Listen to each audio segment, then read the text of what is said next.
there you go. A first draft. Official first draft. Of course, there's a lot of cheating in there. A lot of they fight. Let me ask you something. What's the difference between this scene and this one? Both are choreographed fight scenes, and yet, from a storytelling standpoint, they couldn't be more different.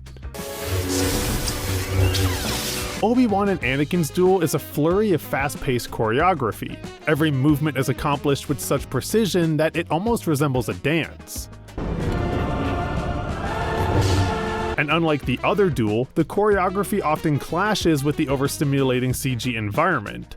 Combine that with the dramatic soundtrack, and the nearly 9-minute-long sequence almost becomes exhausting, overwhelming you with spectacle and placing the majority of the focus on the style of the fight.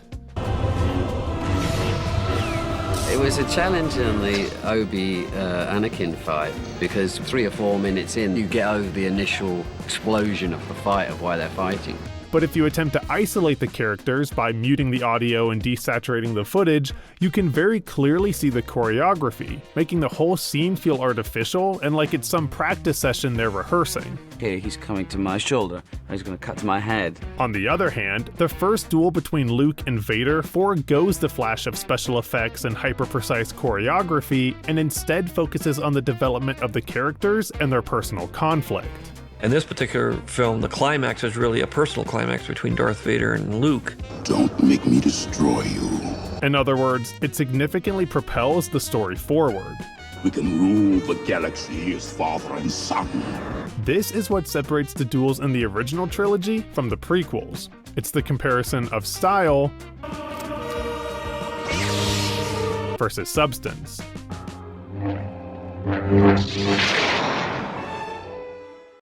If you set up a story properly in the beginning, you will go where the story takes you. What we feel is believable is the motivations of people. If the people are motivated, believably, we accept who they are. I am a Jedi, like my father before me. Good fights don't just look cool, they're choreographed and written intelligently. The fight is part of the story, and the way the characters fight should reflect their personalities. Occasionally the prequels do this right, like Anakin killing Dooku or Maul pacing like a caged animal, but this is only between clashes. Once the fighting starts again, it's right back to precise choreo. In the earlier clip from episode 3, we learn nothing about either character in that fight, and the way they fight doesn't say anything about them or what they're feeling. We only know Anakin is angry from what he says. But this doesn't have to be one or the other. If a character is angry, then it should be reflected in the way they fight.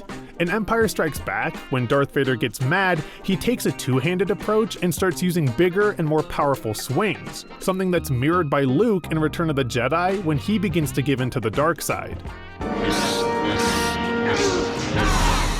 The choreography isn't what's important here. It's the character development we're watching Luke go through. I'll never turn to the dark side. I needed something powerful going on inside Luke's soul. This is why the fights in the original trilogy feel so visceral and emotional. We don't have to be told there's emotion in the fight. He is like my brother. I cannot do it.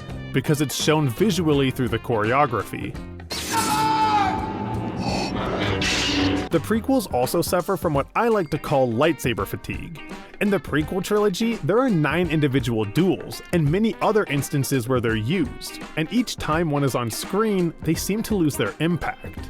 This weapon is your life. In the original trilogy, there are only 3 lightsaber duels, allowing the stakes of each duel to feel crucial to the outcome of the film.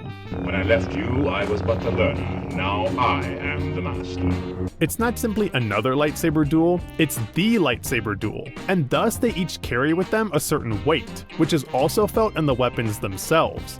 The lightsabers in the prequel trilogy appear to have no mass to them, and as such, we don't feel the impact of the hits, and they end up appearing less dangerous. This wasn't the case in the original trilogy.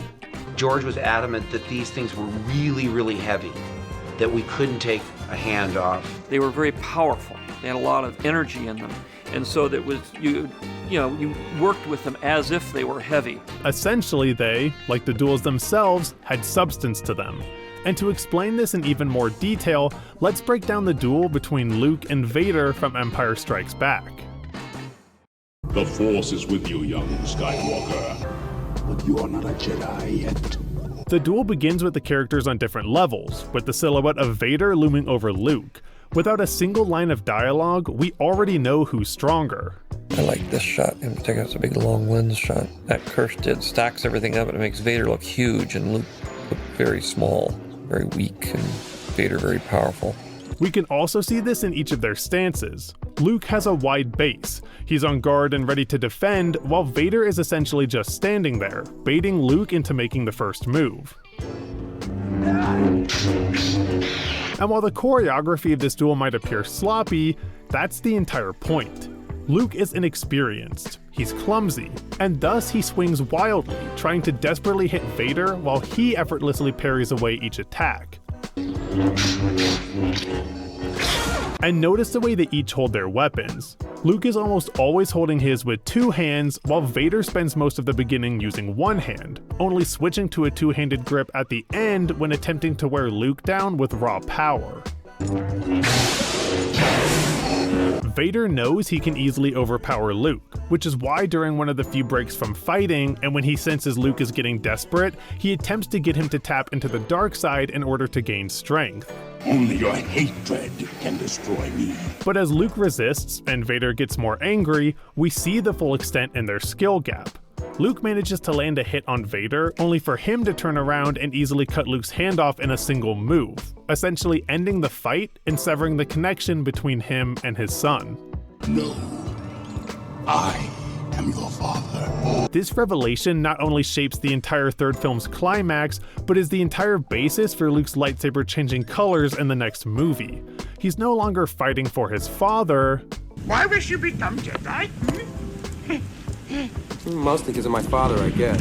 He's fighting for himself and his friends. He's finally his own man.